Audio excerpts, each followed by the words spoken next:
Hey yo, this is another episode of the Steven from the Old Time Podcast. Listen to my dad, he's awesome.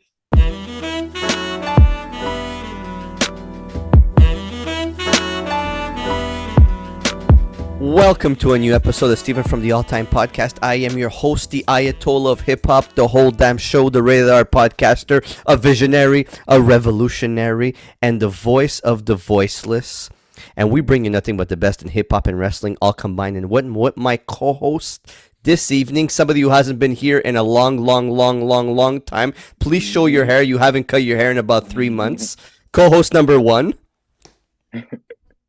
Hey, what's up, everyone? It's the guy who looks like a Kiwi, your favorite Canadian. It's the greatest there is, the greatest there was, and the greatest there ever fucking will be, with our third co-host of the evening. Hey, what's going on, guys? It's your favorite co-host, the Black Eric Bishop, the V-Neck Lord, one half of the podcast tag team champions, the leader and ruler of the podcast world. It's your favorite trap all time. And always remember, I am better than you and you know it.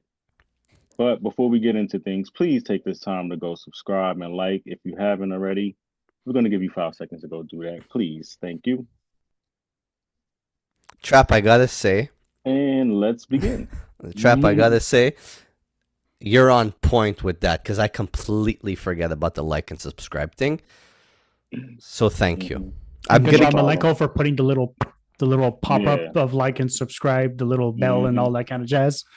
I don't know if everybody's noticed now with the podcast, I always have a pen in my hand. I have absolutely no idea why. No, that's good. We got to bring that back. I think I look smarter. Bring back writing, bring back pens, bring back being smart.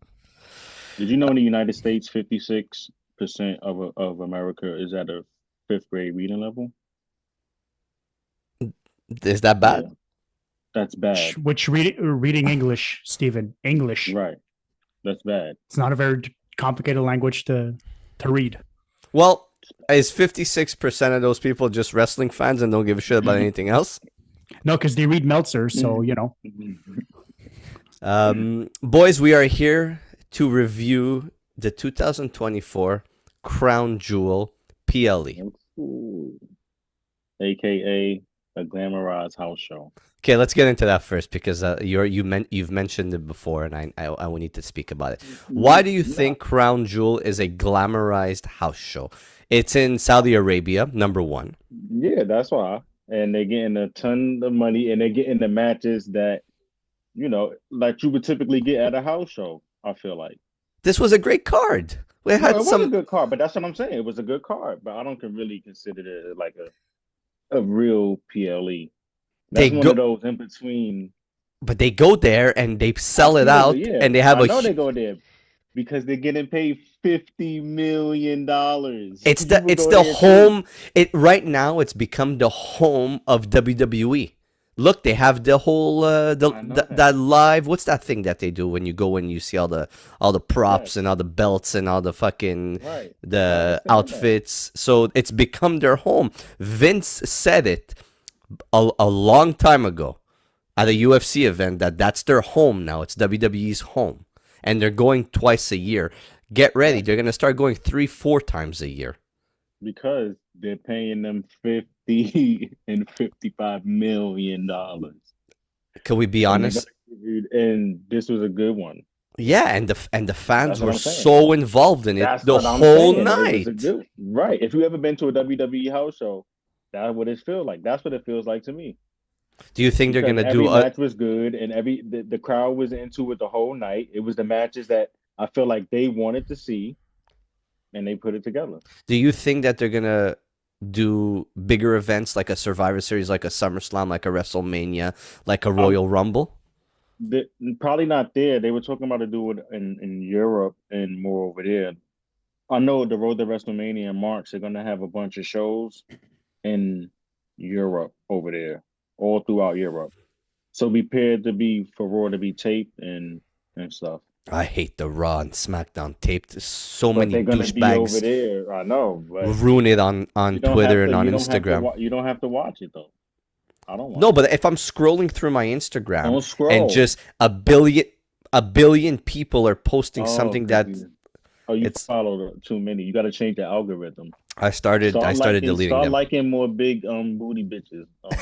Sorry, chicks on your Yeah, algorithm. but at the same I'm just time, playing. it's gonna be a live show. You know, it's Yeah, it's gonna be live. It's gonna be a regular Monday Night Raw. It's gonna have the same flack as a Monday Night Raw. It's not gonna have the same as a PLE or whatever the case may be. So Yeah, you might be able to get away from it for the most part. We'll see. So, yeah. anyways, they're ahead. They're Right. not behind us. They're ahead. Who cares? Oh yeah, that's true. So it might be live. Yeah. Okay, boys. So we're gonna get into this Crown Jewel pay-per-view. PLE. Sorry. Can somebody explain to me the difference? PLE, premium live events versus pay-per-view. Yeah. It's the same shit. I'm old school. I know, but pay-per-view. Where do you buy pay-per-view at nowadays? Still, so I guess you get it on Peacock. That's why they call it a premium live event, because you got to. And not only that, if you don't have Peacock Premium, you don't get that. Yeah. Okay. All right. You could still. I don't think it's available for you to just buy it straight out.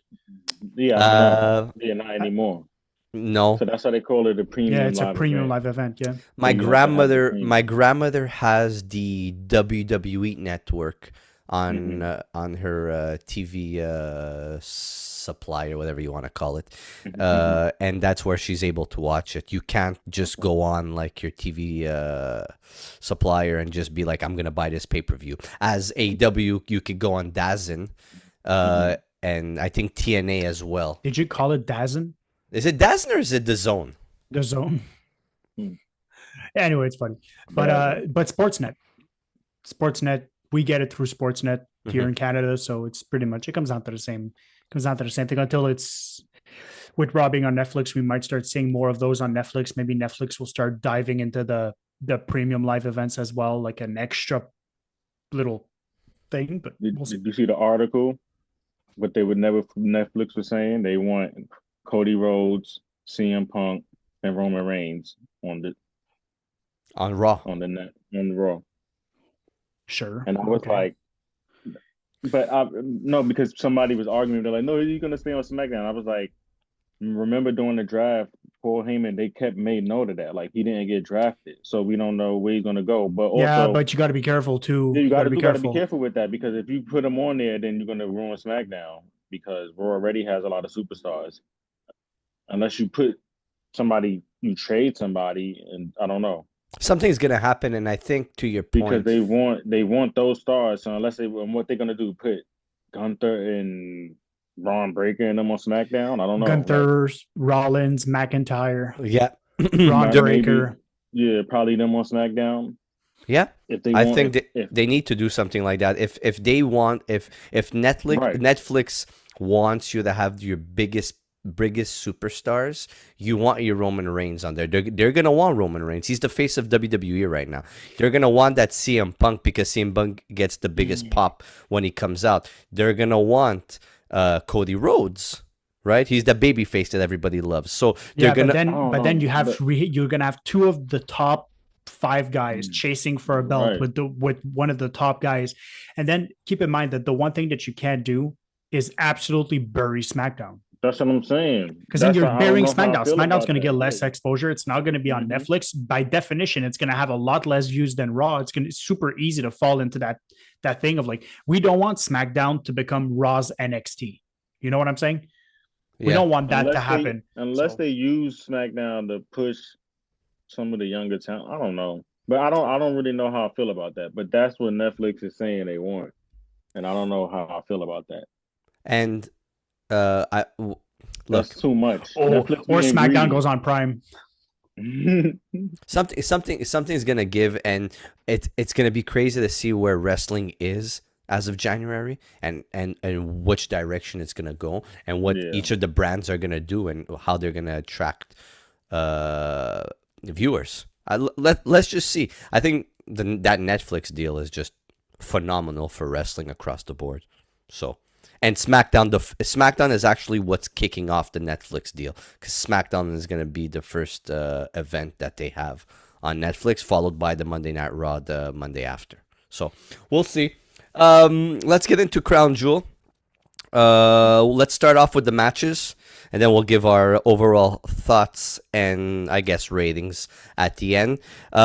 One thing I'm gonna say that I'm Steve super Meltzer. happy about. You giving it a Steve Meltzer rating? It's the Steve all-time All Meltzer time rating, Meltzer rating the system. 4.83 on 5.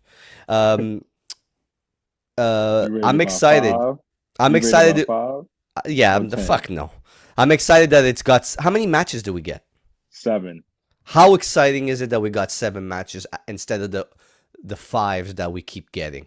It added so much more value to the I feel like event, it is. right? And it would still feel like it was the same amount of time. Because remember, I kept saying during those 5 event matches, it's so much filler in between that it feels too much like we're watching a SmackDown or a Raw. It's like no. Mm-hmm.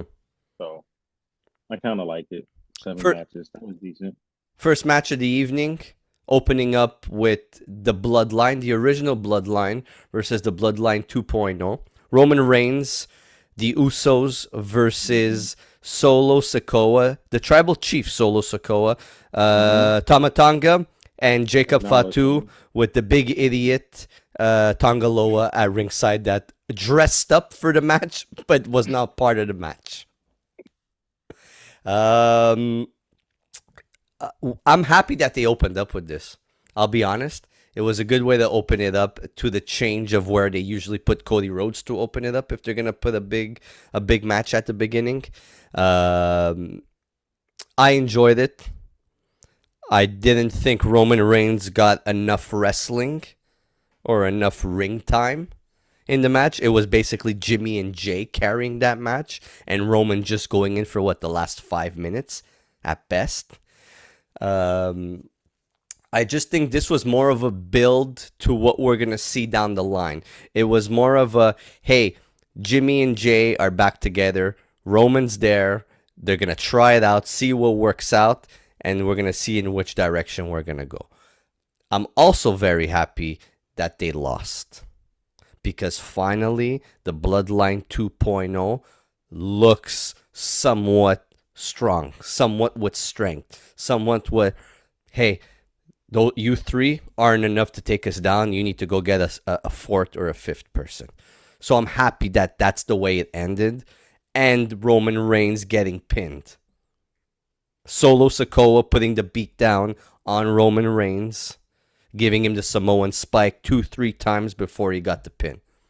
It makes them look bigger than they are because this whole time they have all looked weak and not really like a faction, not really like a bloodline. So I'm happy that that's the way it ended.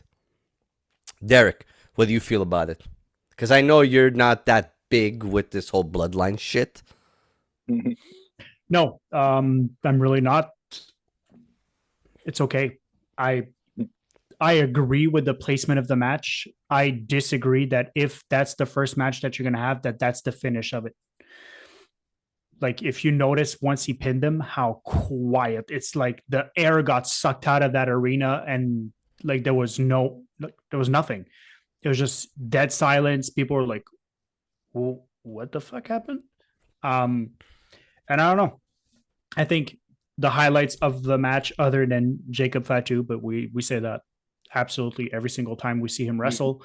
I think the Usos did a really, really good job. It wasn't just all super kicks and whatever the case may be. I think they did a really, really, really good job. I think the lead up on the mic, they've been really, really good as well. They work good when they're together. Yeah, which is rare I because think that's what it is. I criticize both of them fairly harshly on this podcast. But whenever they're in a ring together against other people, they deliver. They're really, really, really, really good. So yeah, like Steven said, I don't think Roman Reigns got enough match time. He looked phenomenal though. He looked absolutely amazing. Jacob Fatu's a monster. And then, like I said, the finish. I think there were some cool spots. I think there was at some point the Solo reversed a Roman Reigns move into a Samoan spike. I think that was really, really cool. Like the quickness at which he did the spike, he didn't really build it up. He just jammed him. So I think that was pretty good. But I guess I was expecting I guess I was just expecting more. Trap. That's it. I kind of agree with you, and I also kind of agree with Derek on some points. If that's gonna be the first match back like that, it shouldn't have happened like that because, like you said, the crowd was dead silent. But overall, as far as what the story, I guess what they're trying to do, I thought the match was good and it went in the right direction. Like you explained, this finally showcasing Bloodline 2.0, like, hey, you're gonna need somebody else, more that can help beat us because we're too powerful. I just hope it's not Sami Zayn. I hope that he's not. We'll get to Sami in a minute. We'll But, get to him in a minute. but yeah, overall, it wasn't nothing too special. I'm glad it was the first match and it did what it was supposed to do, in my opinion. If the storyline is going to like leading up to War Games and stuff and how it's supposed to go, so then I guess it did what it's supposed to do. So I'm not mad at it. The best part of the whole opening to the show, besides the Roman Reigns entrance and how Roman Reigns came out first with Jimmy, and then Jay came out to a explosive crowd. Like, Yeah. like, is he over across the globe? He's over across everywhere, bro. When they go across them overseas, he gets the same thing over there on them shows too. Like Jey Uso, bar none, right now it's has over. the best entrance in professional wrestling. And Everyone's the energy that the guy brings, you could tell he's loving it. You could tell he's soaking up the crowd. The crowd is behind him, and he doesn't look fake when he's doing it. Like his entrance looks good. It looks like it comes naturally for him to do that showboating kind of thing. Yeah, Jay is over as all hell right now. If Jay keeps number one in WWE merch, everything. If Jay keeps wrestling like he wrestled on Sunday, we have a whole different Jey Uso cooking up. A whole different Jey Uso. And his mic skills are anyway. He's been cooking. So besides all that is the person we don't promote on this podcast, because of how much of a non-existent person that we need in the world of professional wrestling, the world of sports entertainment. The person that dresses like a homeless man and does not bring any value to wrestling. And I'm talking about Mr. Sami Zayn, who came out at the end in the match. Well, it was at the end of the match when... Please know all views of Sami Zayn is Steven's own. Please, they do not represent the podcast. So Sami Zayn coming to help out at the end, helping out Jey Uso because the Bloodline 2.0 was giving a beatdown on the original Bloodline. Him coming out, getting the pop that he gets, and not knowing on which side he was going to take, giving a hug to Solo Sikoa, thinking that he was going to join the Bloodline 2.0, and then obviously doing what he did to Solo. The crowd got super excited, and Sami Zayn fucking up in Sami Zayn fashion, and Sami Zayn looking like the loser that he is and comes across all the time, fucking up and kicking Roman Reigns instead of kicking Solo Sikoa. Is it me, or is Sami Zayn did not need to be there?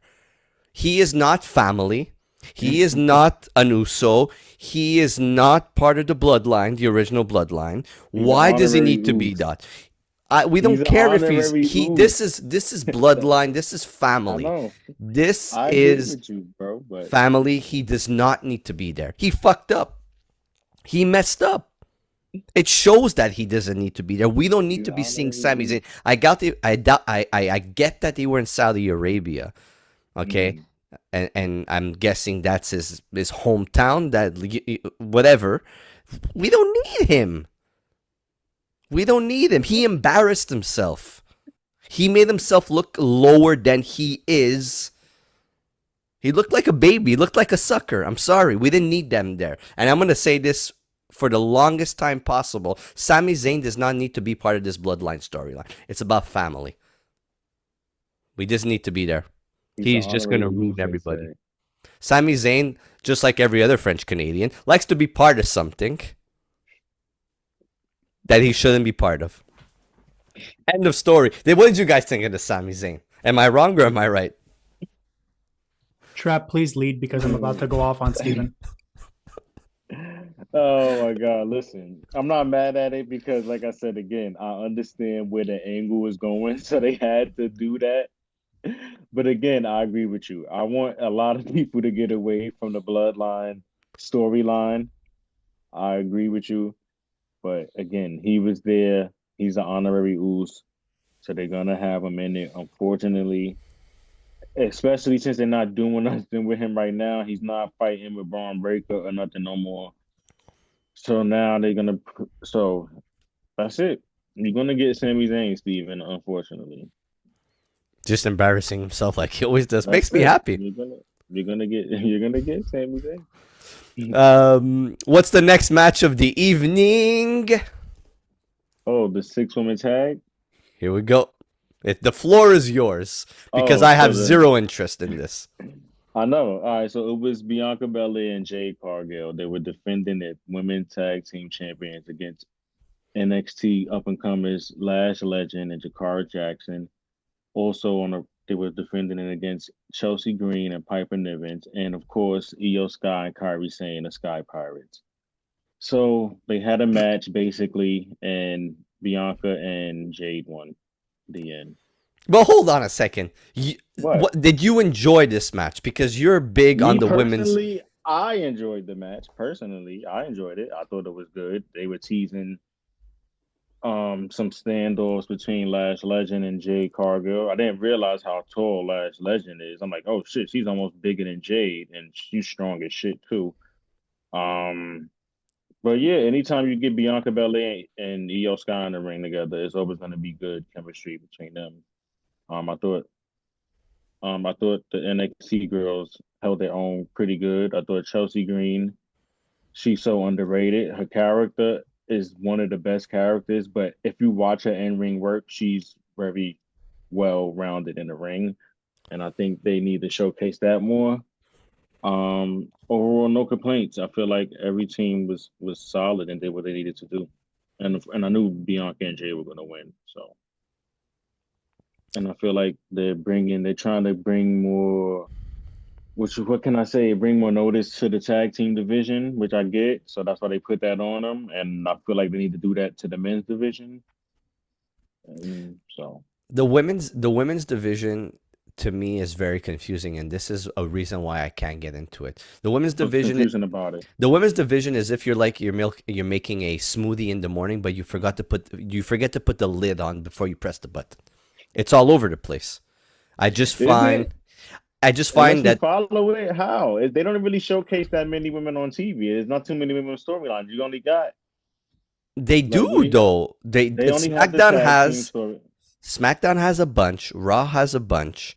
And I just find they're throwing things together. I think it's confusing a bunch where they just keep showcasing the same throughout the show. It's not that they have a bunch. I just find there's no story. It's lacking story. It's lacking a feud.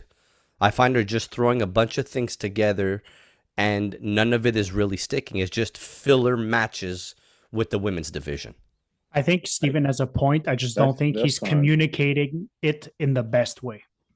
I don't think. No, I get it. I understand. I don't think the women's matches, I don't think they're filler, and I don't think they're missing a feud. I think they're missing a very good female wrestler on the mic. I think that's what they're missing, because right now, who's taking up the most space? It's going to be Liv Morgan. But Liv Morgan on the mic, other than being like crazy Liv, she doesn't really carry the weight. Right. Like, she doesn't really carry. She's not Becky Lynch. She's not Charlotte Flair. You know, she doesn't have that grab. Like when Flair comes back, you take notice. When Flair's in a ring, you know shit's about to go down, because that's a woman you take seriously. I could tell you one thing. If Io Scott spoke English, she would be right up there. I'm telling you, Io Sky English is getting in her way. If she could speak good English and cut a promo, she would be all the way to the top.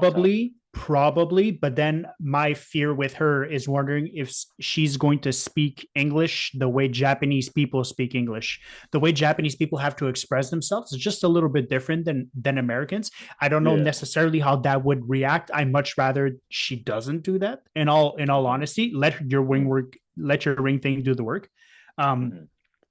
But she's not Becky Lynch. You don't take notice. When Becky Lynch talks, you listen. Whenever Charlotte Flair talks, you listen. Right now, Rhea Ripley, exactly. Rhea Ripley. Now, the person that could do that the most, since all of those three are out and Becky Lynch is very much retired, it's probably Bianca Belair. But even then, Bianca Belair is a little notch under them in terms of her ring work and her mic work and all that kind of jazz. Phenomenal in the ring. But I need, like, when you have a tag team that's two legitimate badasses, I expect the mic work to be on point. I almost expect Bianca and Jade to kind of be on the level of mic work that the Street Profits are. If that makes sense. Like when the Street Profits talk, they got the braggadocious, they got the swagger going on. That's what I expect. But they don't quite have the same amount of charisma. And I feel like that women's division is missing charisma. Because Nia Jax is, she's imposing and she's physically strong, but I don't take notice of her when she talks. She doesn't have the charisma. I think that's what's missing in the women's division, because the men's division is stacked with charisma. That's not an issue. But the women's division is missing that little spark, that little it factor. I agree with you on that one. Definitely, especially now Rhea Ripley's going for a while now. There's nobody else really, so yeah, I agree. I just think there needs to be more of a storyline within the women's division, and not just the Liv Morgan, Rhea Ripley side. That's the only belt that she had. That's the only belt that they have for the women. So, and then there's the tag titles. I just don't. I think it's just Bianca Belair and Jade Cargill going up against a bunch of people just to go up against a bunch of people. No, the thing about it is those are the only belts that's defended across all brands, because those are really NXT titles. That's the dilemma there itself. And now if they had their own tag team titles outside of NXT, so they have to defend that against all brands. That's the only belt that does that. Bring another championship in here in the mix. I don't care which one it is. Bring another another NXT champion. has that already for the women. They had the North American Championship for them. They did that before the main roster. So the main roster needs something. That's what I'm saying. Let's wait and see what Netflix does. Listen, Netflix is going to carry some weight. Netflix is going to want main attractions over main attractions weekly to keep people tuning in. There's not going to be that. Netflix is not going to Dragon Ball it. If ever you guys have ever watched Dragon Ball Z, like you have 16 episodes of nothing happening before something happens. Like, I don't think Netflix has the patience to do anything like that. And if there's anything Netflix taught us in every show that they've done, from the Formula One to the golf to the tennis, it's exciting week after week after week after week. And I think Netflix probably has the power to bring in a little bit more belts. Let's see. Next match, my favorite match of the evening. Seth freaking Rollins versus Big Bronson Reed. I'll say it to you this way. Bronson Reed, to me, is one of the top guys on Raw. Did you peep the gear? The MF Doom inspired gear. All right. I knew. I'm glad you peeped that. Absolutely. Bro. The first thing I saw when he came out. Me too. I was And by the way, if nobody knows this, but Bronson Reed is a music geek. He loves music. Any podcast that you've seen him on, Bronson Reed, if you want, you can come on the All Time Podcast and talk with me. But he's always talking about music. He always has a band or an artist on his T-shirt. And it's crazy because WWE is letting him wear that on. He's worn a Joy Division T-shirt. He's worn hardcore bands. He has the MF Doom inspired. But Bronson Reed is a huge music geek. And getting to my point, what he's able to do in the ring, okay, how athletic he is, how mobile he is, And just what you've seen him do in the past, and now what you've seen him do with Seth Rollins, he is one of the top guys to me in the ring performer on Raw. And I'll even throw SmackDown on there. It might be a bit harder because there's Andrade and Carmelo Hayes on SmackDown, but this dude's in ring work and how flexible he is, and what he's able to do in the ring is amazing to see. He reminds me of a more mobile Vader, if that makes sense. And just this match gave me those vibes of what Shawn Michaels and Vader were able to accomplish back in the day. Seth Rollins being probably one of the closest athletes or in-ring performers to Shawn Michaels. But just these guys were just... with the hair and on his chest and the long hair. Who has hair on his chest? Shawn Michaels had it, and Rollins had it. That's what I'm saying. He's trying to look like. But that was a good point, actually. I thought of that while I was watching that match. The chest hair? Damn, everybody's gay? Pause. Damn, pause might have really saved my life. On here. But these guys were able to create a story during the match. It was amazing to see. I love to see it. Seth Rollins coming out on top. But Bronson Reed looking like the monster that he is, looking like the top guy that he is. He really came out on top with what he was able to accomplish in the ring against Seth Rollins. And just the flow of the match, it was so consistent. It had that cohesive flow throughout the match. There was no fuck-ups. Everything just worked super well. And I'm so happy to see Bronson Reed on a big stage that way, on a pay-per-view. And I can't wait to see what else is going to happen with Bronson Reed, because Bronson Reed should be that guy to go up against a title. Maybe not win it right away, but have that opportunity, because he showcased to you what he's able to do. Derek, thoughts on the match? I didn't care about it. What? How come you didn't care about it? Is it because of the story? No, not the story. I think the match in and of itself was good. I'm just not invested in either of the two characters. You're not invested in Seth Rollins at all. I think Seth Rollins. The match was good. The match was good. I've been defending Bronson Reed for a long time. I've been shouting out Bronson Reed whenever he used to have his matches with Ivar. Listen, those are two guys that really, like, they stole the show whenever they had a match. But for the same reason, and we're gonna talk Cody Rhodes. I feel like the Seth Rollins character is getting a little stale, in my opinion. The Seth Rollins character where he comes in, okay, we've done that. Him like just yelling at the mic, I'm a revolutionary, I'm a visionary, I'm Seth. Like, I say that too, by the way. I know you do. That's perfectly fine. But this is an intro to a wrestling thing. You don't tell me in my ear every guy. Like, I personally just think I'm over the Seth Rollins. This version of Seth Rollins is over the top Seth Rollins kind of thing. It makes sense when you have the belt. It makes sense when you have the belt. It makes sense when you're the one holding the gold and I'm the best, I'm all this, I'm all that. But guess what, buddy? You're not holding the belt. Simmer down a little bit. Maybe go back, get a little bit more focused on what you can do, but other than that, I think the match was excellent. I think Bronson Reed did a really good job. They're posing him as a monster. That's perfectly fine. That's the best way to book him. You don't see him talk too much. You don't see him cut promos too much. So in the next coming weeks, I'm going to want to see him cutting a little bit more promos, seeing what he could do on the mic, seeing him carry a promo against Seth Rollins and see if he could not overshadow Seth Rollins, because I don't think that's a doable thing. Only a handful of guys can do that on the mic. But just like keep the mic up to him, just keep up with Seth Rollins in terms of an in-ring face-to-face promo, rather than them just duking it out.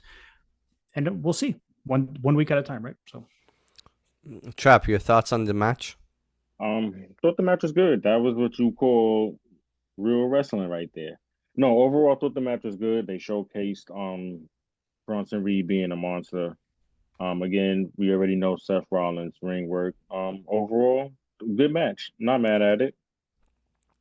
Do you think Seth Rollins' character has become stale? I don't want to say me personally, it's become stale. I just think him not having a championship, to Derek's point, doesn't suit being the arrogant such and such because you don't have the belt anymore. But as far as being stale, I mean, he's over. So I don't know. I look, I get what you're both saying. Look, I love the Seth Rollins character. He's creeped up into my top 10 of all time, being at number 10. I just think we need a better feud for him down the line. Okay, he's missed a lot of ring time, so him coming back into the same character kind of gets that. Okay, what else can he do? He's been doing this for a long time. He's changed his character numerous times.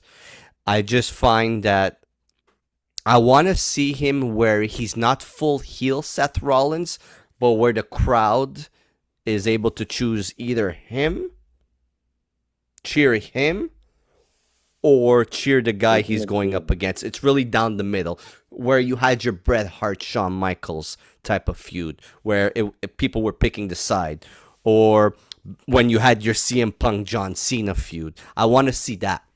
I want to see the CM Punk and Seth, I think. And that's that's the next feud they're gonna do next. That's when, and this is where it's gonna happen, where you're either picking Punk or you're picking Seth Rollins. That's gonna be the next feud probably, and it's probably gonna be amazing. Netflix. And it's gonna be on Netflix.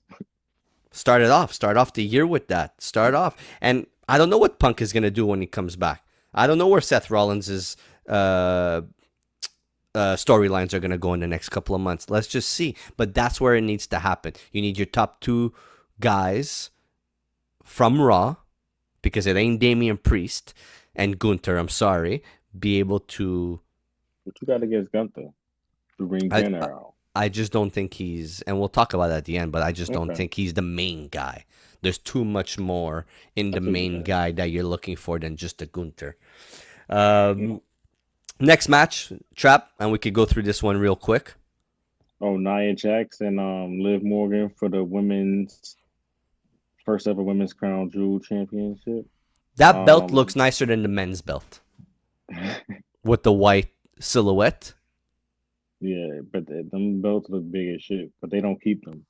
So anyway, Nia Jax, the WWE Women's Champion, was going against Liv Morgan, the WWE Women's Heavyweight Champion.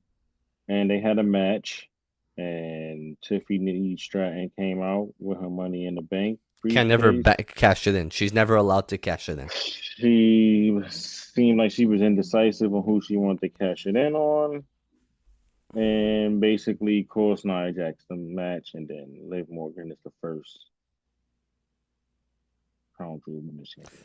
Is it me, or they're putting Liv over and putting so much focus on Liv? Yes, they're putting her over. Yes, they are. They listen. Who else do they have? Becky Lynch is gone. Charlotte Flair is gone. Alexa Bliss is gone. Rhea Ripley's gone. Yeah, there is a lot of people. Could she carry it? Is she going to be able to carry the women's division? It's going. I mean, I don't know. Some people said it's growing on them. Listen. Some people like Liv Morgan, man. I mean, her in-ring work is not that bad. She's definitely improved from when she first started. I can tell you that much. She definitely improved. So it's a big win for her. But this I want to say something too. I was watching a podcast with her, and she mentioned something. She was like, on the fact that they're cutting house shows, and she was saying how house shows was a big part of her development and how it got her to be better. So she was like, the fact that they're cutting back on those, she kind of feel bad because like up and coming talent don't really get the chance. And then when I thought about it, I'm like, that kind of makes sense because she improved a lot. So I guess working those house shows, not being on TV for a while, and training, I guess it did help her to get to where she is, I guess. So yeah, I think if there's anything we've learned, because Cody Rhodes was on flagrant podcast with Andrew Schultz, and it was saying how much Triple H and the new WWE management is taking care of their athletes a lot more. I think they just don't want them to work the crazy schedule. They want to protect, and it makes sense. That makes sense. You're protecting your money. Because then you end up with having all your main wrestlers out because they're wrestling nonstop, and all of a sudden, then what happens? You have the AEW thing where like they're trying to push guys, and you're like, why is he pushing this fucking guy? Like this makes no sense. Then you're like, well, it's because your main people need a break, right? So that's why Roman is on the lighter schedule. That's why Cody's never been injured other than the pec injury. So that's why they're really pushing him a lot. But let's not forget Seth came back from a shredded knee after WrestleMania. Like his knee was just toast. Right, he can't even move. You seen the doc? He couldn't even move, and Cody Rhodes addressed it. His knee was shredded during the match.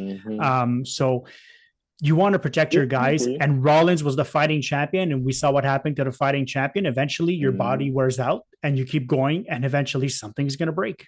They just don't want everyone to break at the same time, so it makes sense. Next match, Randy Orton versus Kevin Owens in a match that actually never started. Was a no contest. No, it was a disqualification, whatever the hell you want to call it. Orton coming out to a massive. They were singing the song. They basically sang the song louder than I've ever seen a crowd sing a Randy Orton song. To the point where if you look at Randy Orton's face, and I knew something was going to happen, he was like, fuck, I'm not going to give them a match. Or like, I'm going to lose type face. Or something's going to happen. Yeah, I see what you're saying. Like, he was coming out there and like he wasn't. Usually when Randy Orton comes out, he smiles. He plays around with the crowd. He walked out and he was just like, oh, fuck. They're not going to get anything. And they're going fucking batshit crazy for me. And they're not going to get a damn thing from me. Oh, man. I looked at my phone and I looked up at the screen. I was like, what the fuck is going on? Yeah. It was cool. I liked it because it makes us as fans want to know what the fuck is going to happen next, where it's going to go next. Why is Kevin Owens acting this way? I don't like the Kevin Owens character because I find it's too much of a like. I get what they're trying to do with him, but like it's kind of like go after Sami Zayn next because now Sami Zayn is with the Bloodline. Like, and remember they got beef. So is he gonna go after Sami Zayn next and like take him out next? It needs to be a feud. Is that like he's taking out all the Cody's friends and then they're gonna feud again? I don't know, but is that gonna happen? He needs to finish the feud with Orton. He attacked Orton. I thought he finished him. He put him through the table. I thought that was it. And listen to what I'm gonna say, and I want to see if you guys are gonna disagree with me. The next thing he got to do is show up with a gun on SmackDown to impress Sami Zayn. That's the next thing he got to do. He got to show up with a gun on SmackDown to impress Sami Zayn. That's the next thing. That's the next thing. Like, yo, you messing with the Bloodline? Like, he gotta come with a gun. Kevin Owens is basically doing the Stone Cold / Brian Pillman character, but I think it's all being done to create one thing. And what is that? And that's the Randy Orton that we missed, the Viper Randy Orton. Oh, okay. Because he's the play around, laughing, joking around, not really. He hasn't really won a match. So he's gonna take him out. Where is I don't know. Who's gonna? We're getting into the voice is in his head. He's gonna come out. He's gonna annihilate Kevin Owens, and that's gonna put the championship belt against Cody into action, into play, or a triple threat match. Because we'll get into the Cody situation after. Where is Cody gonna go? What's Cody gonna do going forward? That's why SmackDown is so important. Can I tell you something? Somebody said something on Twitter, and I totally agree with it. They said Cody is slowly entering into the Bob Backlund territory, bro. Like, as being a boring ass champion. Like, he's slowly becoming and I thought about that. I'm like, yo, he is kind of becoming like the Bob Backlund right now. Like just that the champion, like you like him when he's fighting for you like him when he's fighting for the championship, and then when he gives it, it's like I don't know. I think Derek's cat agrees with me regarding the Viper Randy Orton. I think the cat wants to see the Viper Randy Orton. I think Kira's just a wrestling fan, aren't you, Bunce? Next match, the triple threat match Favorite for match of the Favorite U.S. match of the champion, and the best L.A. Knight, defending his champion up against Carmelo Hayes and I was about to say El Idolo, yes, but it is Andrade El Idolo. Boys. Best match of the night. Favorite match of the night. Easy. The best match of the night by a landslide. Yep. Favorite match of the night. Should have headline. Yep. Showcased how much LA Knight has gotten better in the ring. I think Showcase how much of a star fucking Andrade is and like how real he is. If you are to rank, if you're to give a note, no one's at a 6 and everyone's really close to being a 10 or a 9. I think Andrade was by far the best of the night personally. If Andrade was a 10, Carmelo Hayes was a 9 and LA Knight was an 8, which for LA Knight is very, very, very good. Ultimately the champion won, which not upset at, made perfect sense. That finish was perfect. They must have practiced that finish because that finish was fantastic. The spots that they hit were great. Listen, I understand why they did 7 of those things because that was really good. That was if I can judge the quality of a match when I'm watching, and whenever the match finishes, I look at my watch and I'm like, it's done. Like it felt like it passed by in the blink of an eye. If that match, there was no length to it whatsoever. It felt like I was so captivated by what was going on that it felt like the match was 5 minutes when it was more than that. Right. And I think that's what showcases so much. Yeah. That's what good matches do. Good matches captivate you like that. You're like, oh shit, it's over. Yeah. And then I want to see that again. 20 minutes. Yeah. You guys I want to see that again. You guys. That's how I feel about Io Sky matches. I'll be so captivated. The obsession is real. It's crazy because we grew up watching triple threat matches and fatal 4-way matches for the IC champion, for the European champion, for the fucking hardcore champion, for the US title when it came into play in the Ruthless Aggression. And we didn't get that for such a long period of time that now we're getting it back. And there was so many classic matches that were put together back in the day. Kurt Angle, Chris Jericho, Chris Benoit triple threat match. Like those type of matches. And we're finally getting them back because I think that if you have a chemistry with more than one person and you are able to put on a match like they did. Like these guys have been going at it for what? 2 months now? Since SummerSlam? Maybe a bit less, a month and a half. And the build-up of the feuds just keep happening and happening and happening. And both of them won the title. LA Knight becomes a special guest referee. There's so much story building around it where it's just not in the ring, but you have that storyline that really gives you that whole background to what this is. And they put on a match like this. Like Andrade is so well deserved of that title shot that I hope they put the belt back on him one day, whether it's that title or another title, or they bring back the European champion. Andrade, I've been saying this for the last 2 years since he was with AEW, and AEW really used him to his potential, that this guy was going to be a top guy in the ring, and he's showcasing that. And who else to do it with but Carmelo Hayes and LA Knight? If there's anybody that could teach LA Knight how to wrestle in the ring and really be on point with what he does, it's Andrade. Correct me if I'm wrong. Yeah, I think there's a handful of guys in this business that, regardless of who they have a match with, it's going to be gold. Let's not talk about the older generation. We all know what that older generation was. We all know who that was the guys. I think in this new generation, Seth Rollins, Andrade, I'm going to call him Cesaro because, yes, I still call him Cesaro, Daniel Bryan. I think those guys can have a lights out match with absolutely anyone out there. And to Steven's point, you don't really get to teach an old dog new tricks. And who are we getting? LA Knight's a little bit more advanced in terms of age bracket, but the guy looks phenomenal. He hasn't really been injured or anything. And I think Andrade being that perfect mix of size and physicality, but also doing the luchador stuff with the high flying, the top rope stuff, it looks good. There was one mishap from LA Knight, but that was on a tough spot to begin with. Like, that takes insane levels of athleticism. He got tangled up in the ropes. He bounced back.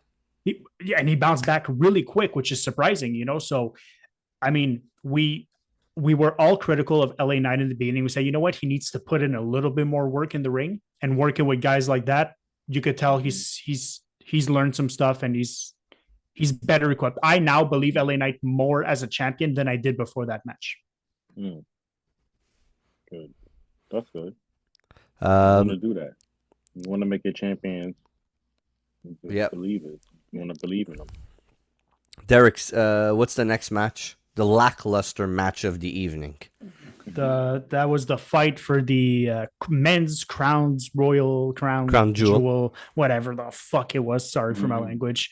It was for the big ass belt. Gunther and Cody Rhodes, the ring general, which two of my favorites.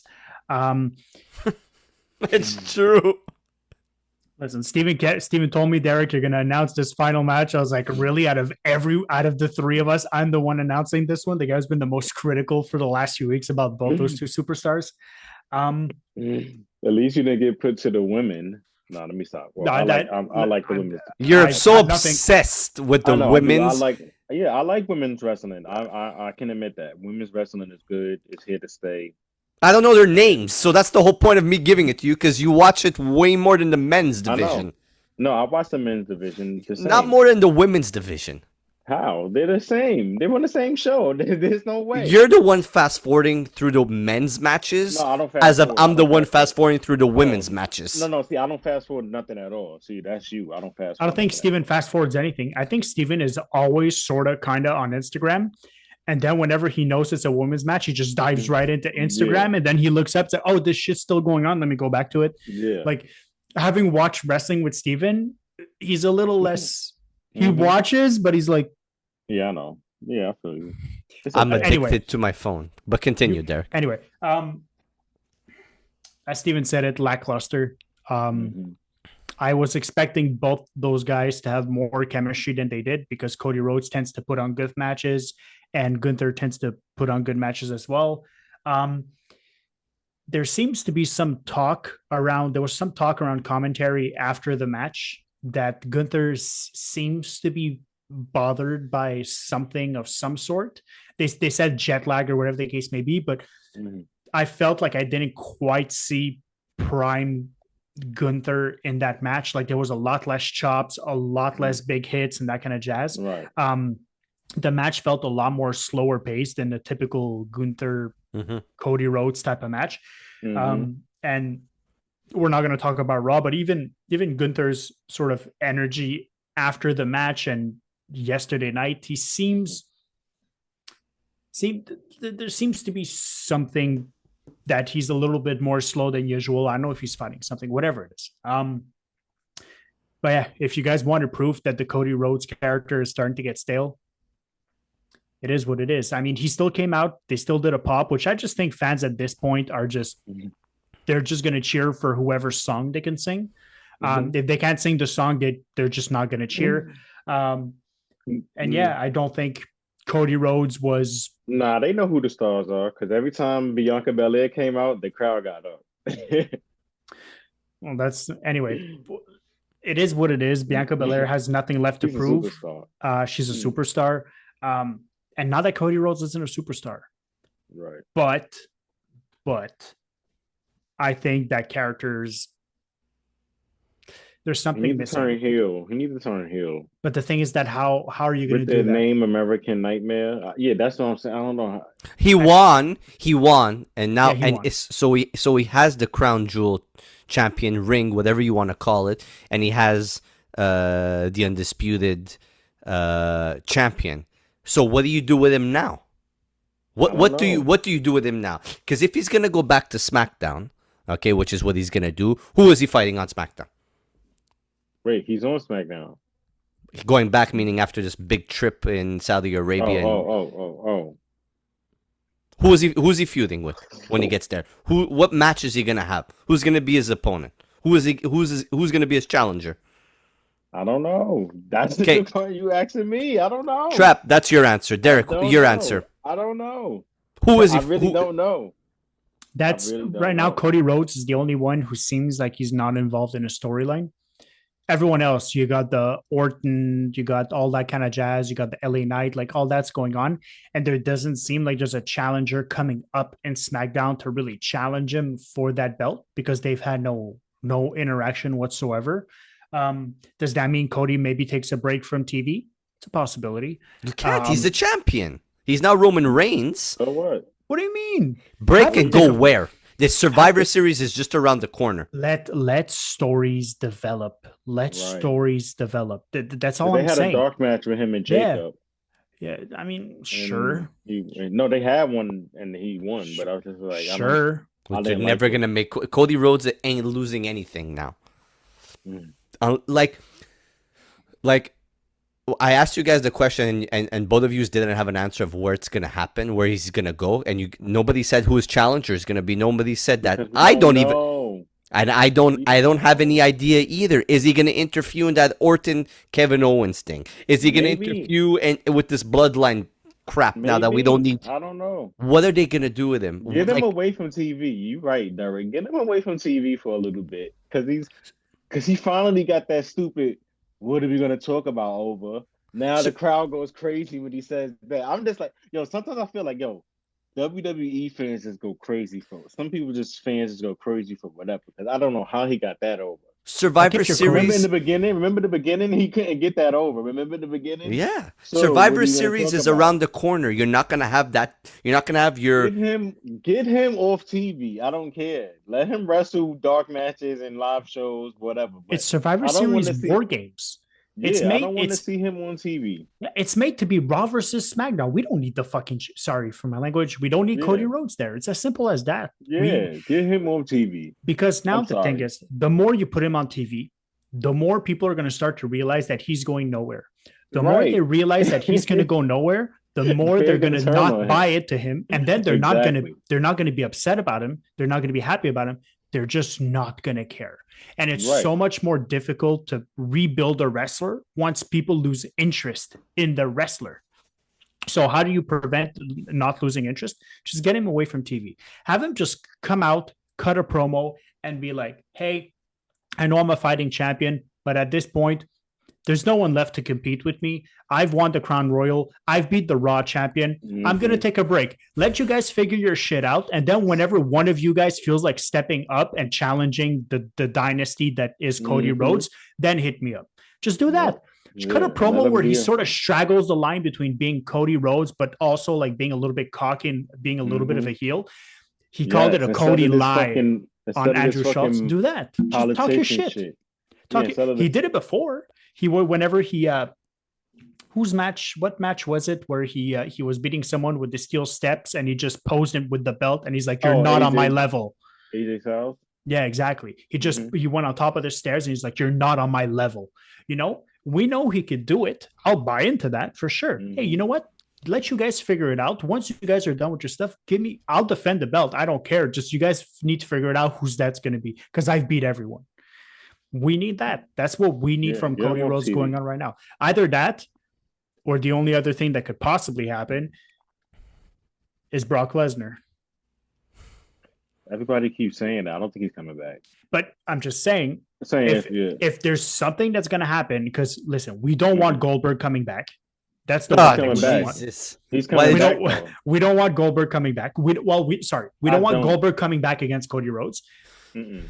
Brock Lesnar is a return that can happen of being like, hey, I gave you the rub.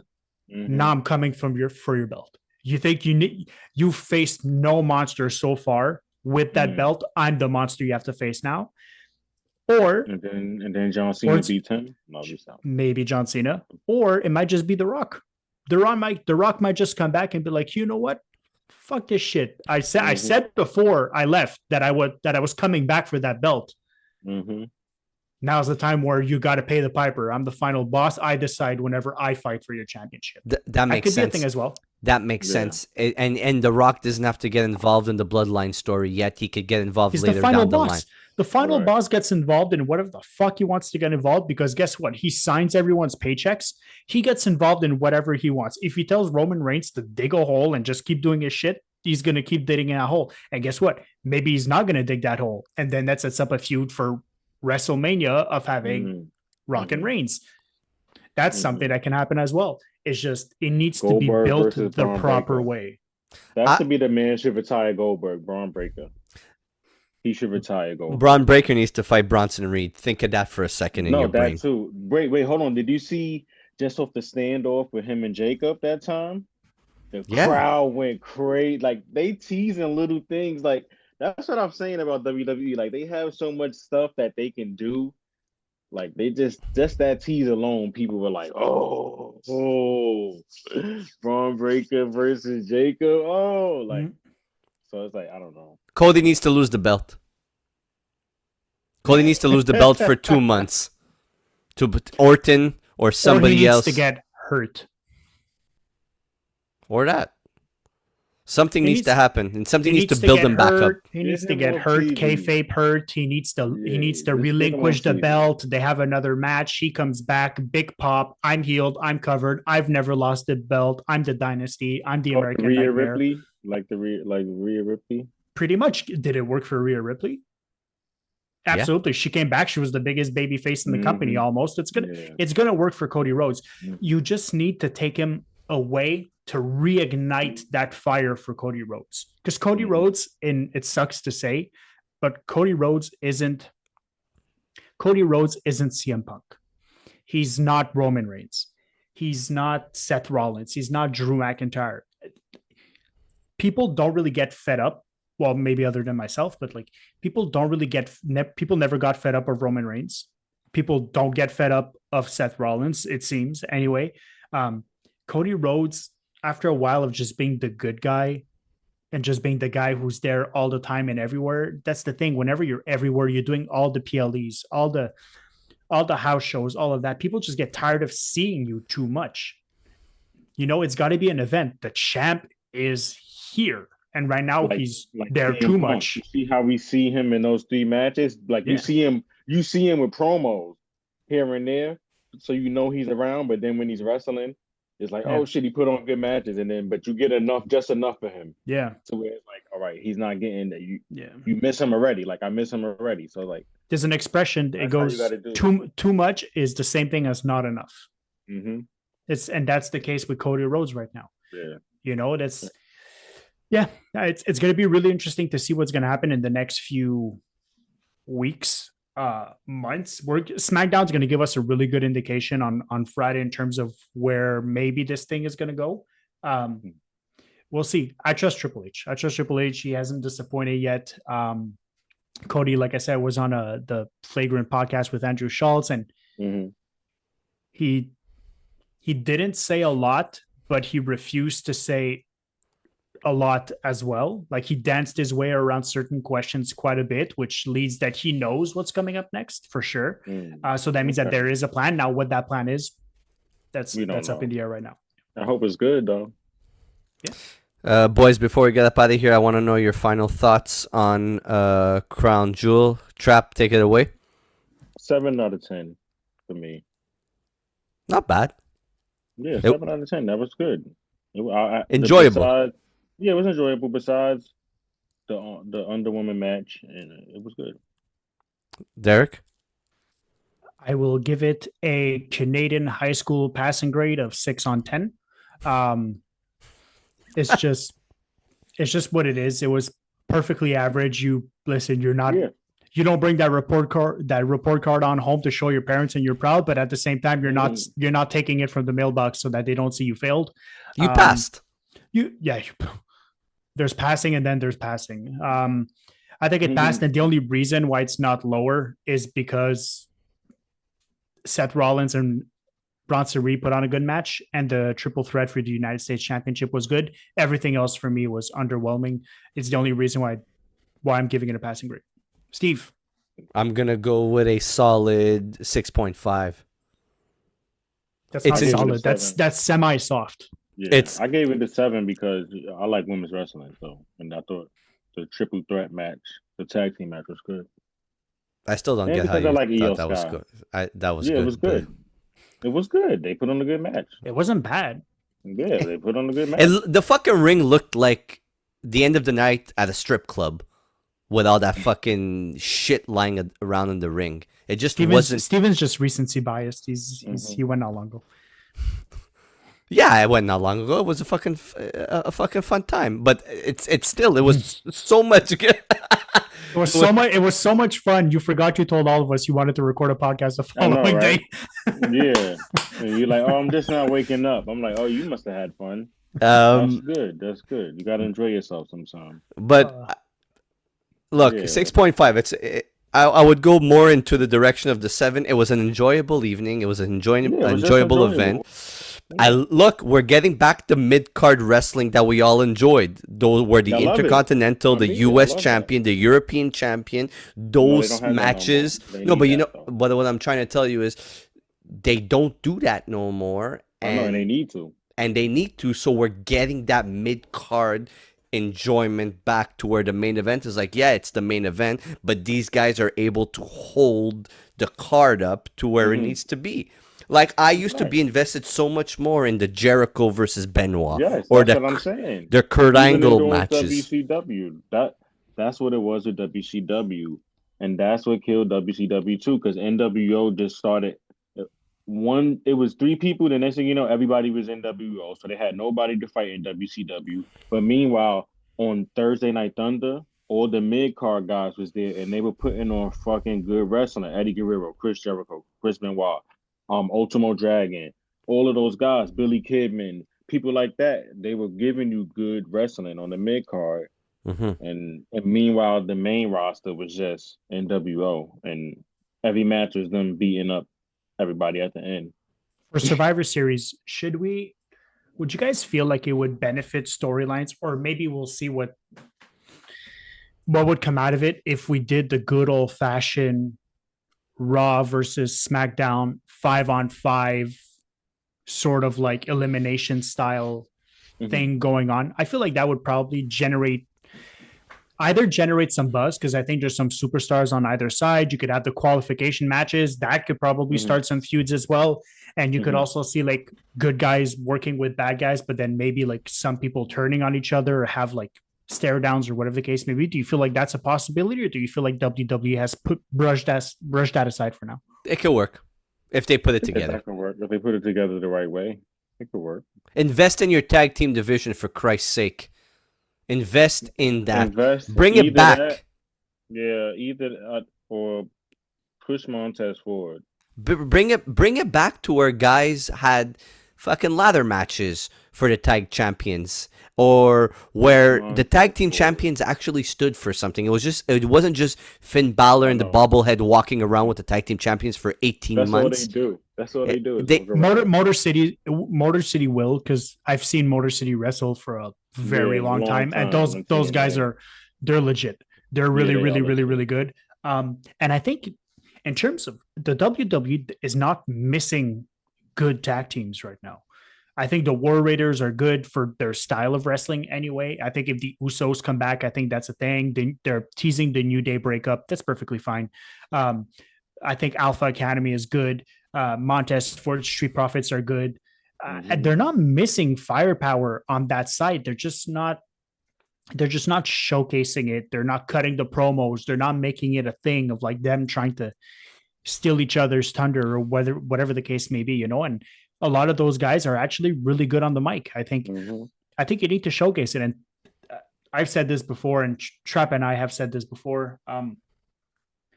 If you want to find the most underutilized wrestler in probably professional wrestling right now, you'd be hard pressed to find a guy more deserving and underutilized than Montez Ford. That guy, Absolutely. I will keep saying it until I'm blue in the face. I'm taking Steven's expression. That guy is a bona fide star. He is a star in the making. He is absolutely phenomenal. He's severely underutilized. You could tell me tomorrow that he's gonna win a number one contenders match for a world heavyweight championship. He's my favorite. He's the one I'm going for. It's Rebrand him. You need to rebrand him. His charisma, you need to rebrand him, but not too far from what he's doing right now. Like the swagger with the gold and the beer. Like he's really, with the drink, he's really good at doing that. A little bit like the AW guy, what's his name? Swerve. Swerve. A little bit. He's got that Swerve swag, except I think that he has much more charisma. So I think you need to do something with him. You need to do something with him. Get the fucking cup out of his hand. Get that whole gimmick out of the way. Make him rebrand his character. And rebrand him as a single star. Make him go up against LA Knight for the US champion. Make him get into that and make a fatal four-way with all four of those guys. They sort of need him to brand him like MVP in his prime. Yeah. MVP in his prime, the swag, the chain, the sort of like the thing of like, I'm the best. And MVP had a great run as a United States champion. He was good on the mic. He was good in the ring. Loved him. You took him seriously. He was cocky. He was arrogant. Montez Ford is all of those things. All of that. And then who knows? Maybe that ties into Bianca Belair finally like splitting with Jade Cargill. You know, if that happens, now you have Bianca Belair possibly being a bad guy, and all of a sudden they become the bad sort of the bad couple. Listen, I'm all into that. If that's the way you're going, I'm going to tune in weekly. That's for sure. So, yeah, Montez Ford, man, let's go. Let's do something with him for sure. Absolutely, we got to, man. There's so many good wrestlers, you know. Yeah. All right, boys. Before we get up out of here, thank you. If you haven't subscribed and liked and subscribed, please do so. Trap, what's the famous words you say? If you're not down with that, we got 2 words for you. We'll be back for Survivor Series. Maybe a build-up for Survivor Series. I'm not sure yet what I want to do. But wrestling is at the highest level it's been. Let's see what happens next. I want to see Bronson Reed versus Braun Breaker. Sure. If you're not down with that, we got 2 words for you. Like and subscribe, folks. Subscribe and like. Thanks for tuning in. Peace. Peace.